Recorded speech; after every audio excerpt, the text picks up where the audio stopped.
సాయంకాల సమయంలో ప్రభు మనకు తన చిత్తమైన ఆలోచన అనుగ్రహించి ప్రతి బిడ్డను కూడా బలపరిచి స్థిరపరిచినట్లు స్తోత్రించాలి.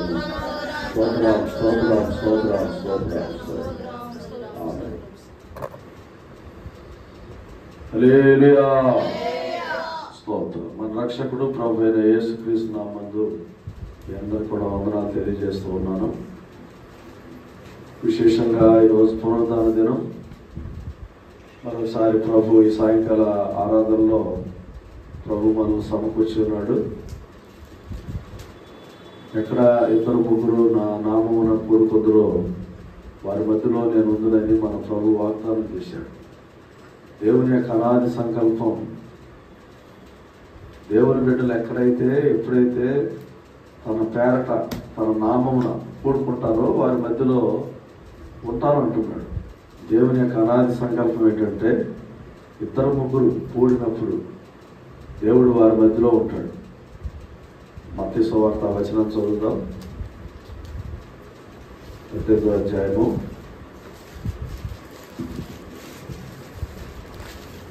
20. ఏలయనగా ఇద్దరు ముగ్గురు నా నామమున ఎక్కడికి కూడి ఉందరో అక్కడ నేను వారి మధ్య ఉందనని చెప్పెను. ఏలయనగా ఇద్దరు ముగ్గురు నా నామమున ఎక్కడ కూడి ఉందరో ఎక్కడ కూడి ఉందరో అక్కడ నేను వారి మధ్యన ఉందనని చెప్పెను. అక్కడ నేను వారి మధ్యన ఉందును. ఎక్కడ ఇద్దరు ముగ్గురు ఉంటారు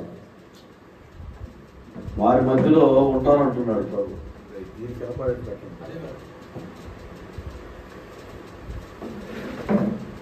ఎక్కడ ఇద్దరు ముగ్గురు దేవుని యొక్క నామమున కూడుకుంటారో వారి మధ్యలో ప్రభు ఉంటానంటున్నాడు. మన విశ్వాసం అదే. ఈరోజు ఎందుకు మనం కూడుకోవాలంటే దేవుని సన్నిధిలో ఇది ఒక ప్రత్యేకమైనటువంటి చోటు, ప్రత్యేకమైనటువంటి స్థలం. దీన్నే దేవుని యొక్క సముఖం అంటాం, లేదా మందిరము, లేదా ఆలయము.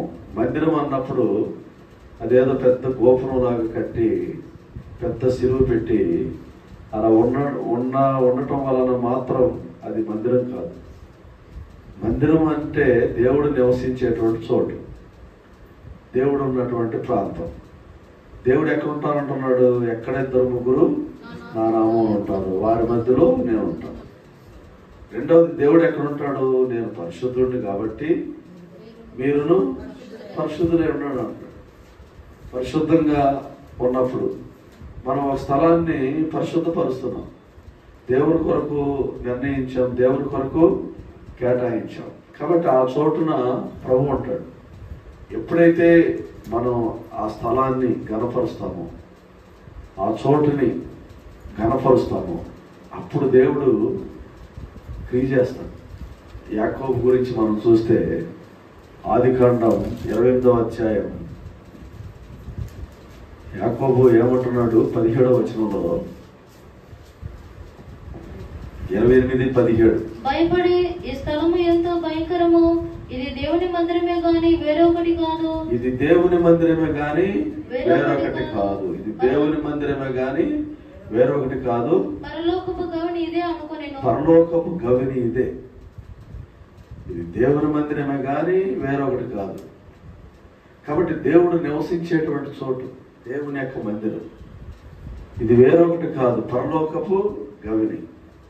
ఇక్కడ యాకోబు గురించి మనం చూస్తే యాకోబు ఎంతో భయపడ్డాడు, కలవరం చెందాడు. తన ఇంట్లో నుండి పారిపోయాడు కట్టుబట్టలతో. ఆ రాత్రి ఎడారిలో అరణ్యంలో ఒక రాయి తలగడగా చేసుకుని నిద్రపోయాడు. ఇది యాకోబు యొక్క పరిస్థితి. దేవుడు యాకోబుకి ఒక దర్శనం చూపించాడు. ఆ దర్శనంలో ఒక పెద్ద నిచ్చెన భూమి మీద నుండి ఆకాశం వైపుకి ఒక నిచ్చెన, దాని మీద నుండి దేవుని యొక్క దూతలు దిగుచూ ఎక్కుచూ ఉన్నారు. ఆ దృశ్యం చూసినప్పుడు తనకి భయం పోయింది, ఆందోళన పోయింది. తన అన్న తంపుతాడేమో, తరుముతున్నాడు అన్న ఆందోళన పోయింది. మన యొక్క జీవితంలో కూడా కొన్ని భయము, ఆందోళనలు, దిగులు, వ్యాధి, బాధలు ఎన్నో ఉంటాయి. అవన్నీ చెప్పుకోవటానికి దేవుని సముఖం అనేది ఒకటి కావాలి మనకి. అవన్నీ దేవునితో మనం మాట్లాడడానికి, దేవునికి మన బాధలు చెప్పుకోవడానికి ఒక ప్రత్యేకమైనటువంటి చోటు అనేది కావాలి. దాన్నే సహవాసం అని పిలుస్తున్నాం, దాన్నే దేవుని సన్నిధి అని పిలుస్తున్నాం. యాకోబు ఆ రోజు దర్శనం వచ్చింది, దేవుడు ఇక్కడ ఉన్నాడు అని అనుకున్నాడు. వెంటనే ఇది దేవుని మందిరమే కానీ వేరొకటి కాదు, పరలోకపు గవిని ఇదే అన్నాడు. దేవుడు ఎంతో ఆదరించాడు యాకోబుని, ధైర్యపరిచాడు. మన యొక్క జీవితంలో కూడా దేవుడు మనల్ని ఆదరించినప్పుడు, ధైర్యపరిచినప్పుడు, దేవుడు మనల్ని బాగు చేసినప్పుడు, దేవుడు మన కలవరాల నుండి మనల్ని విడిపించినప్పుడు మనలో ఒక విశ్వాసం అనేది పెరుగుతుంది, ఒక విశ్వాసం, నిరీక్షణ అనేది పెరుగుతుంది. దాన్ని మనం కాపాడుకోవాలి. అందుకనే మన యొక్క జీవితంలో మనకి ఎన్ని ఒడిదుడుకులు, ఒత్తిడులు, ఎన్ని బిజీ షెడ్యూల్ ఉన్నా దేవుని సన్నిధిని మనం వదలకూడదు, దేవుని సముఖానికి దూరం అవ్వకూడదు. నమ్మాలి, విశ్వసించాలి. నేను వెళ్ళటం వలన నాకు ఆదరణ దొరుకుతుంది, నేను వెళ్ళటం వలన నాకు నెమ్మది దొరుకుతుంది. 2వ రాజుల గ్రంథము 5వ అధ్యాయంలో అక్కడ షూనేమిరాలు అనబడినటువంటి ఒక స్త్రీ ఉంది, షూనేం అనేటువంటి ఊరిలో. ఆ స్త్రీ తనకి జీవితంలో ఎలీషా, దైవజనుడైనటువంటి ఎలీషా ప్రతి సమయంలో అటువైపు వెళుతూ ఉన్నప్పుడు ఆమె ఎలీషా కొరకు ఒక స్థలాన్ని సిద్ధపరిచినట్లుగా మనం చూస్తూ ఉన్నాం. 4వ అధ్యాయము 2వ రాజుల గ్రంథము 8వ వచనం నుండి. ఒక దినమందు ఎలీషా షూనేము పట్టణమునకు పోగా అతడు కనురాలిన ఒక స్త్రీ భోజనముకు రమ్మని అతని బలవంతం చేసిన కనుక అతడు ఆ మార్గంలో వచ్చినప్పుడల్లా ఆమె ఇంట భోజనం చేయించు వచ్చెను. కాగా ఆమె తన పెనిమిటిని చూచి, మన యుద్ధకు వచ్చి పోవచ్చున్నవాడు భక్తి గల దైవజనుడు, నేను ఎరుగుదును. కావున మనం అతనికి గోడ మీద ఒక చిన్న గది కట్టించి అందులో అతని కొరకు మంచము, బల్ల, పీట, దీపస్తంభం నుంచుదము. అతడు మన యుద్ధకు వచ్చినప్పుడల్లా అందులో బస చేయించు వచ్చునని చెప్పాను. చూడండి, షూనేమిరాలు ఏమంటుంది, ఎలీషా దినాల్లో ఎలీషా వైపుకి వెళుతున్నప్పుడల్లా మార్గంలో ఆమె యొద్దకు వెళ్ళి భోజనం చేయిస్తూ వస్తూ ఉన్నాడు. అప్పుడు తన బెనిమిడితో ఏమంటుందంటే, మన యొద్దకు వచ్చుచూ పోవచ్చున్నటువంటి దైవజనుడు భక్తి కలిగినటువంటి దైవజనుడు అని నేను ఎరుగుదును. అంటే ఒక విశ్వాసాన్ని పెంచుకుంటుంది, ఒక నమ్మకాన్ని పెంచుకుంటుంది, పరిచర్య చేస్తూ ఉంది, ఆతిథ్యం చేస్తూ ఉంది. మన యొక్క జీవితంలో కూడా మనం దేవుని యొక్క సముఖాన్ని, దేవుని యొక్క సన్నిధిని నమ్మినప్పుడు దాని ద్వారా మనకు ఒక ప్రతిఫలం అనేది దొరుకుతుంది. దాని ద్వారా మన కుటుంబంలో దేవుడు కార్యం చేస్తాడు. అప్పుడు ఎలీషా గురించి తన పెనిమిటితో ఆమె చెప్తా ఉంది. ఆమె యొక్క ఆసక్తిని చూసి ఎలీషా ఏమంటాడంటే, ఒకరోజు తన సేవకుడిని పిలిచి, ఈమెకి ఏమైనా అవసరం ఉందా? 4వ అధ్యాయం 14వ వచనంలో ఎలీషా ఆమె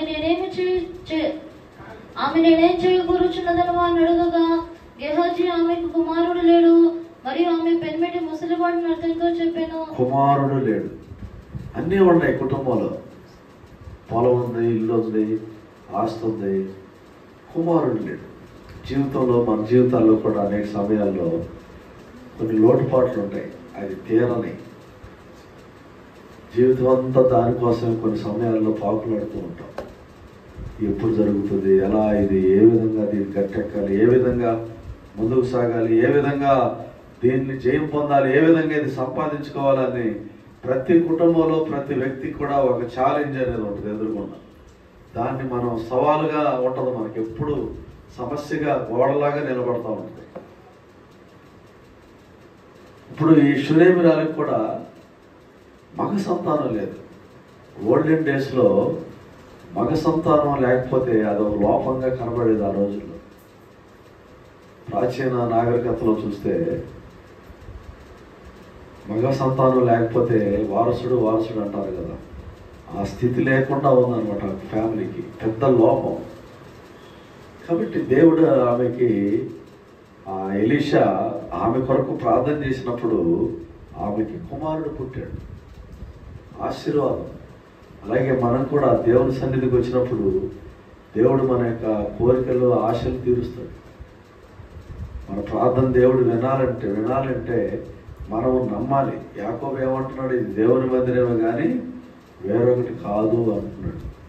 విశ్వసించాడు, నమ్మాడు, నమ్మి ఆ మాట మీద నిలబడ్డాడు.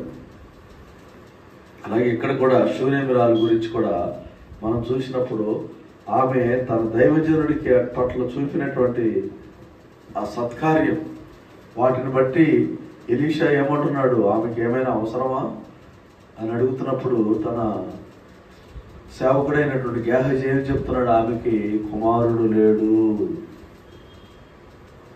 చూడండి, వెంటనే దైవజనుడు ప్రార్థించినప్పుడు ఆమె కుమారుడు కలిగాడు. దేవుడు మన జీవితాల్లో కూడా ఉన్న వాటిని లేనట్లు, లేని వాటిని ఉన్నట్లుగా చేసేటువంటి దేవుడు, అద్భుతాలు చేసేటువంటి దేవుడు. కొన్నిసార్లు మన ఊహకు అందం, కొన్నిసార్లు మన యొక్క మనసుకి తట్టం. ఇది జరుగుతుందా, నేనేంటి, నా కుటుంబం ఏంటి, నా తాహత ఏంటి అనుకుంటాం మనం.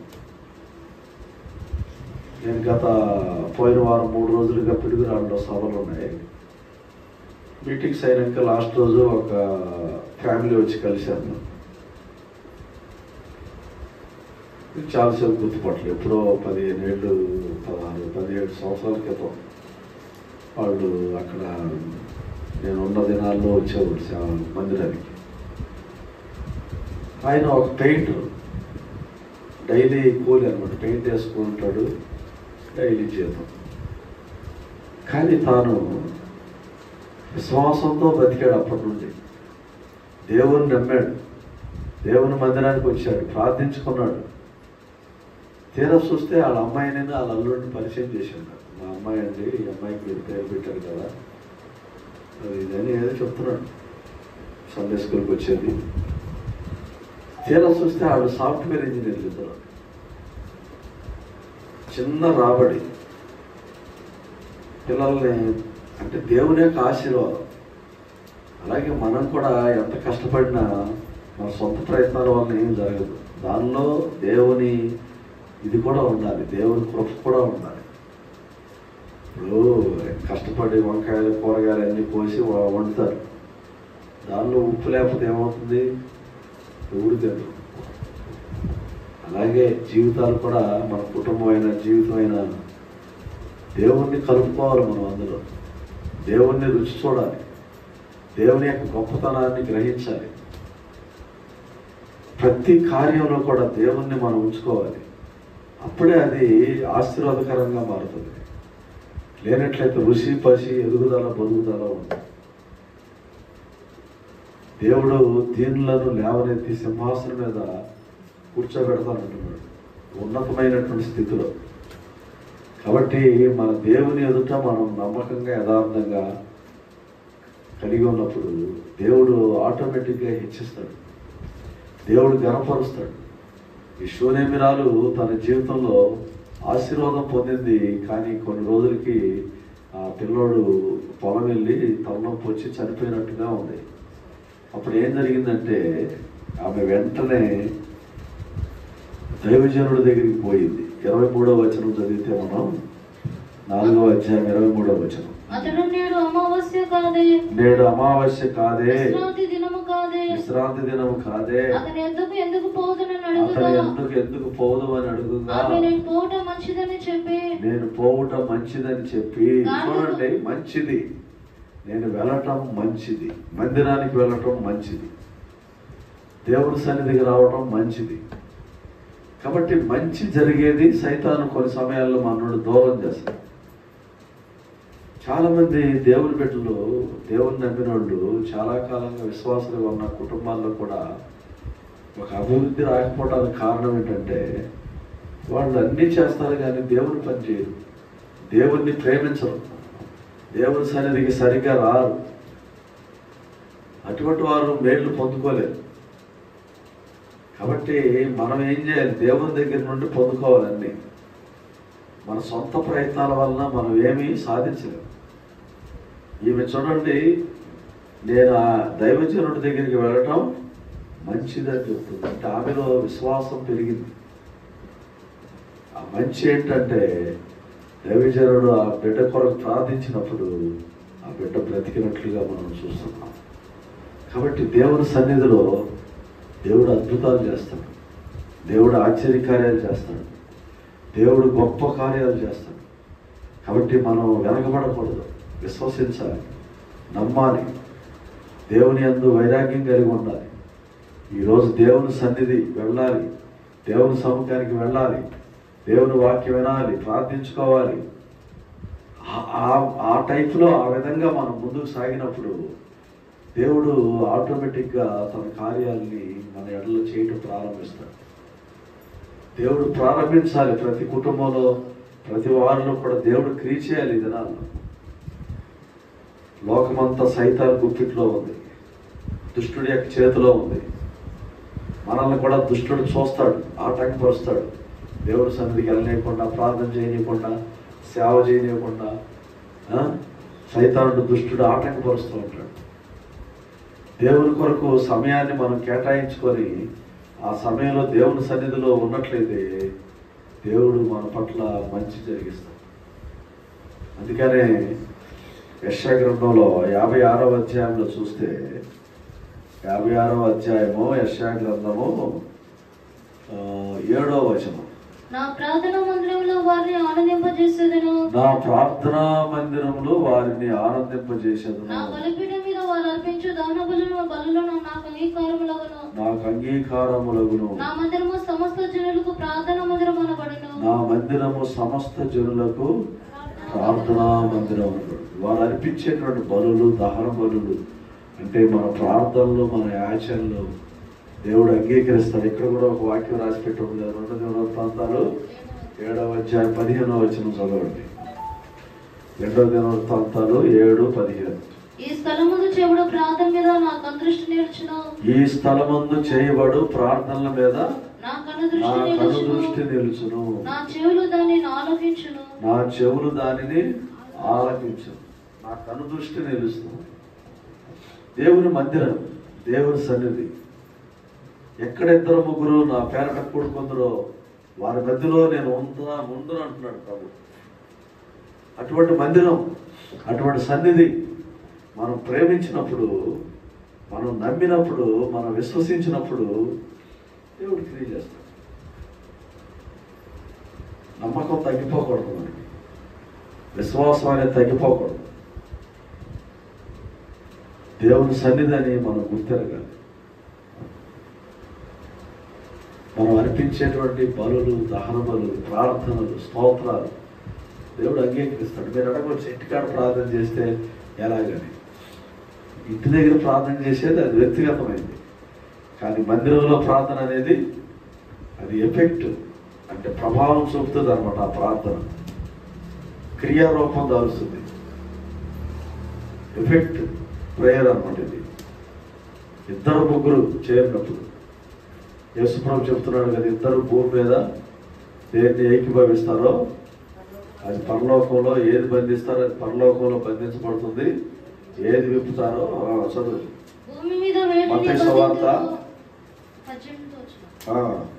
భూమి మీద మీరు వేటిని బంధింతురో అవి పరలోకమందు బంధింపబడును, పరలోకమందు బంధింపబడును. భూమి మీద మీరు వేటిని విప్పుదురో అవి పరలోకమందు నింపబడునని మీతో నిశ్చయముగా చెప్పుచున్నాను. వేటిని విప్పుతారో అది పరలోకంలో విప్పబడుతుంది. దేన్ని బంధించాలి? భూమి మీద మనం సైతాన్ శక్తులను బంధించాలి. ప్రభువా, నా కుటుంబానికి వ్యతిరేకంగా కార్యాలు జరుగుతా ఉన్నాయి, వాటిని బంధిస్తున్నా. నా భర్తకు వ్యతిరేకంగా, నా పిల్లలకు వ్యతిరేకంగా, నా భార్యకు వ్యతిరేకంగా, నా చదువుకి, నా ఉద్యోగానికి, వ్యాపారానికి, నా ఆరోగ్యానికి, నా శరీరానికి వ్యతిరేకంగా క్రియ చేస్తున్న ప్రభు ఆ యొక్క శక్తులన్నీ బంధిస్తున్నామని దేవుని సముఖంలో 2-3 చేరి ప్రార్థించాలి. అది కేవలం మందిరంలోనే సాధ్యమవుతుంది. బంధించినప్పుడు అది పరలోకంలో బంధించబడుతుంది. భూమి మీద మనం విప్పాలి. దేన్ని విప్పాలి? సత్యాన్ని విప్పాలి. ఏదైతే మూయబడుతుందో, ఏదైతే కార్యాలు జరగట్లేదో అది ఇక మీదట జరగాలి అని మనం కోరుకోవాలి. బలంగా ప్రభువా, ఫలానా పని చేయండి నాయన, ఫలానా కార్యం చేయండి ప్రభువా అని దేవుణ్ణి వేడుకున్నప్పుడు దేవుడు వాటిని తగిన సమయంలో వాటిని చేస్తాడు. ఏకీభవించాలి. అందుకనే దేవుని యొక్క మందిరంలో చేయబడినటువంటి ప్రార్థనలో దేవుడు అంగీకరిస్తాడు. దీన్నే అపోస్తలుడైన పౌలు సహవాసం అంటున్నాడు. సహవాసం, ఫెలోషిప్.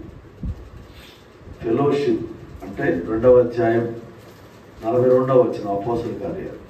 మీరు అపోస్తల బోధ యందును సహవాసమందును రొట్టె విరుచుట యందును ప్రార్థన చేయుట యందును ఎడతెగక ఉండిరి.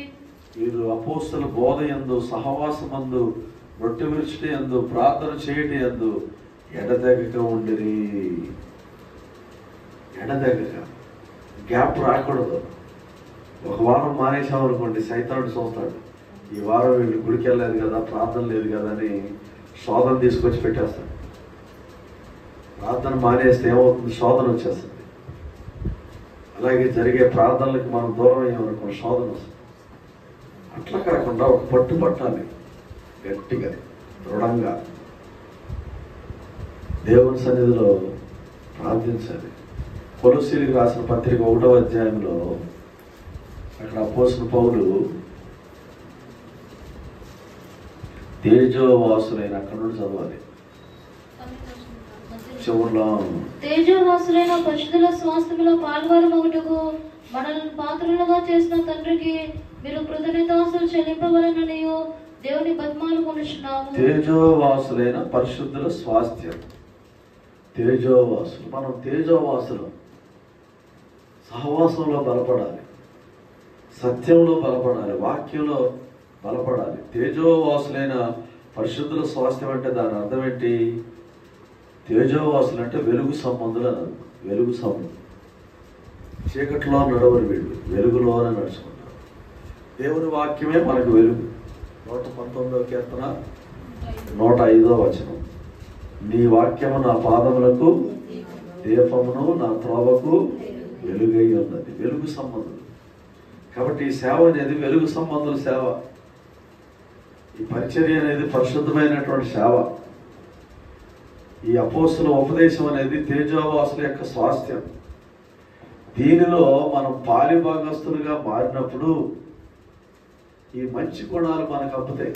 చెడ్డవాళ్ళతో తిరిగితే చెడ్డ స్వభావాలు వస్తాయి, మంచోళ్ళతో తిరిగితే మంచి స్వభావాలు వస్తాయి. అందుకని సహవాసం అని అంటున్నాడు. సహవాసం వేరు, స్నేహం వేరు. ఫ్రెండ్షిప్ వేరు, ఫెలోషిప్ వేరు. మనం ఫ్రెండ్షిప్ కాదు చేసేది, ఫెలోషిప్. ఫ్రెండ్షిప్ అంటే ఎవరు చేస్తారు? ఇంటి పక్క వాళ్ళు, క్లాస్మేట్స్, లేకపోతే మన కులస్తులు, మనతో మన యొక్క స్టేటస్కి ఈక్వల్గా ఉన్నవాళ్ళు, వాళ్ళతో మనకి స్నేహాలు ఉంటాయి. వాటి వల్ల ఉపయోగం ఉండదు, వాటి వల్ల ఎట్టి ప్రయోజనం ఉండదు. స్వార్థపరులు జనులు,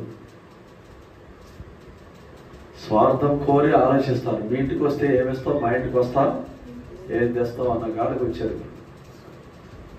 కాబట్టి స్నేహం కాదు మనకు కావాల్సింది, సహవాసం. ఎవరితో? తేజోవాసులైన పరిశుద్ధుల యొక్క సహవాసంలో మనం ఎదగాలి, సహవాసంలో బలపడాలి. మంచి వాళ్ళతో మనం కలిసి ఉన్నప్పుడు మంచి లక్షణాలు వస్తాయి, చెడ్డవాళ్ళతో కలిసినప్పుడు చెడు లక్షణాలు వస్తాయి. స్కూల్లో కూడా చూడండి, పిల్లలకి కొన్ని మంచి స్కూల్ ఉంటాయి కానీ స్నేహితులు బాగా. చాలామంది డబ్బులు ఖర్చు పెట్టి చదివిస్తారు కానీ ఆ స్కూల్ అట్మాస్ఫియర్, క్లాసుల అట్మాస్ఫియర్ని బట్టి పిల్లలు చదవలేరు. అదే అందరూ చదివే పిల్లలు ఉంటారు అనుకోండి, వాళ్ళతో పాటు చదువు తక్కువగా ఉన్నవాడు కూడా బాగా చదువులు వెళ్ళిపోతాడు. అదే అందరూ మొద్దులో ఉన్నారు అనుకోండి, ఈడు మొద్దు. అలాగే భక్తి కూడా. కాబట్టి మన విశ్వాసంలో దినదినం ఎదగాలి, దేవుని సన్నిధిని బలపడాలి. తేజోవాసులైన పరిశుద్ధుల స్వాస్థ్యంలో పాలివారగుటకు మనల్ని పాత్రులుగా చేసిన తండ్రికి మీరు కృతజ్ఞతాస్తుతులు చెల్లింపవలెనని దేవుని బతిమాలుకొనుచున్నాను. ఆయన మనల్ని అంధకార సంబంధమైన అధికారంలో నుండి విడిపించి తాను ప్రేమించిన తన కుమారుని యొక్క రాజ్య నివాసులుగా చేశాడు. హల్లెలూయా. రాజ్య నివాసులుగా. అంత మాత్రం కాదు, ఆ కుమారుని యందు మనకు విమోచనము అనగా పాపక్షమాపణయు. పాపక్షమాపణ దేవుని యొక్క శక్తి, దేవుని యొక్క సన్నిధి వల్ల దేవుడు మన అపరాధములను క్షమిస్తున్నాడు, మన దోషములను మన్నిస్తున్నాడు. మన్నించి మనల్ని తేజోవాసుల స్వాస్థ్యం ఉంచుతాడు. నాకు చిన్నప్పుడు కాలేజీలో చదువుకునే రోజుల్లో ఒక స్నేహితుడు ఉండేవాడు, ప్రభాకర్ రెడ్డి అని, హైదరాబాద్లో ఉంటాడు. అతను కొంచెం మంచి సెటిల్ అయిన ఫ్యామిలీ, మంచి వసతులు ఉన్న ఫ్యామిలీ. నన్ను ఇటువరకు క్వశ్చన్ అడిగేవాడు, మీరు వారం అంతా పాపాలు చేస్తారు, ఆదివారం గుడికి వెళ్ళి దేవుడా క్షమించంటారు, అది ఎట్లా అని అడుగుతాడు. రోజు తప్పులు చేసి ఆదివారం గుడికి వెళ్ళి మీరు దేవుణ్ణి ప్రభువాన్ని ఆరాధన చేసి ప్రార్థన చేస్తే సరిపోతారని అడిగేవాడు. అది ఒకవైపు ఆ విధంగా కాకపోయినా దేవుణ్ణి బట్టి మనకి ఏముంది, ధైర్యం ఉంది, విశ్వాసం ఉంది. దేవుడి దగ్గరికి వెళ్తే దేవుడు మన్నిస్తాడు, ప్రార్థనలు ఆలకిస్తాడు, మన దోషాల్ని దేవుడు మన్నిస్తాడు. విశ్వాసం అది క్రైస్తవులు ఉన్నటువంటి ఒక ధైర్యం. 1 యోహాను 5:17, 5:14 చదవండి. ఆయనను బట్టి మనకు కలిగిన ధైర్యం ఏదనగా ఆయన చిత్తానుసారంగా మనం ఆయన ఏదడిగినను ఆయన మన మనవి ఆలకిస్తాడు. హల్లెలూయా. ఆ ధైర్యం అనేది మనకు ఉండాలి. నేను వెళ్ళటం వలన మంచిది అంటుంది సూర్యమిరాలు. ఇది దేవుని మందిరమే కానీ వేరొకటి కాదు అంటున్నాడు యాకోబు.